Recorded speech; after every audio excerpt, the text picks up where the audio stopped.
کر عرض کرتی ہیں بابا جان آقا کریم صلی اللہ علیہ وسلم نے یہ فرمایا ہے۔ جب سیدنا صدیق اکبر نے یہ بات سنی تو روایت میں آتا ہے کہ آپ رونے لگے۔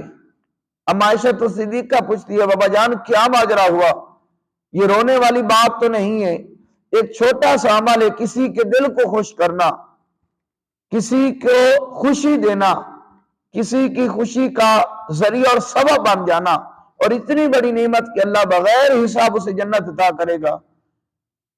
تو سیدنا صدیق اکبر نے فرمایا عائشہ اگر ایک طرف یہ ہے تو اس کا دوسرا رخ بھی یہ ہے کہ اگر کسی کو کوئی خوش کرے تو اللہ اسے بغیر حساب جنت عطا کرے گا، لیکن اگر کوئی کسی کو رنج پہنچا دے، کسی کا دل چھلنی کر دے، کسی کو تکلیف پہنچا دے اور اس کا دل ٹوٹ جائے تو اس کا ثمرہ کیا ہوگا؟ تو دوستو آپ سے ایک پیغام دینا چاہتا ہوں، آج کی گفتگو کا خلاصہ آپ کے سامنے رکھنا چاہتا ہوں۔ یہ جو حروف مقطعات ہیں یہ یقیناً اللہ اس کے رسول کے درمیان ایک راز کی باتیں ہیں، لیکن ان میں سے جو آپ کے سامنے عرض کی جو میرے آقا نے خود عطا فرمائی ہے، کسی کے دل کو خوش کرنے کا سبب پیدا کیجئے، کسی کو خوشی دینے کا اسباب پیدا کیجئے۔ رنجشیں، تکلیفیں، مصیبتیں، کسی کا پر ظلم کرنا یہ ہر کوئی کرتا ہے اور یہ کرنا بہت آسان ہے، لیکن خوشی کسی کو عطا کرنا یہ اگرچہ آسان ہے لیکن اس کی طرف لوگ بہت کم جاتے ہیں۔ دوستو پیغام یہ دینا چاہتا ہوں کہ ہو سکے تو کسی کے دل کی ٹھاٹھ بٹھا لینا، کسی کے دل کو خوش کر لینا۔ حقیقت یہی ہے کہ جب وہ قیامت والے دن رب کے حضور حاضر ہوگا تو میرے رب تعالیٰ کی طرف سے پھر پیغام آ رہا ہوگا، میرے بندے تو میرے بندے کو خوش کیا تھا، اس کا صلہ یہ کہ جا میں نے تجھے جنت عطا کر دی۔ میرے دوستو بس یہی میرا پیغام ہے کہ ہو سکے تو اپنے مسلمان بھائیوں کے ساتھ احسان کرنا، نیکی کرنا، کسی کو خوش کر دینا، اور اس کی جزا بندہ دے یا نہ دے بلکہ بندے سے لینی ہی نہیں چاہیے، بس اس کی جزا وہ رب عطا کرے گا جس کے خزانوں کی کوئی حد ہی نہیں ہے۔ اللہ رب العالمین عمل کی توفیق عطا فرمائے۔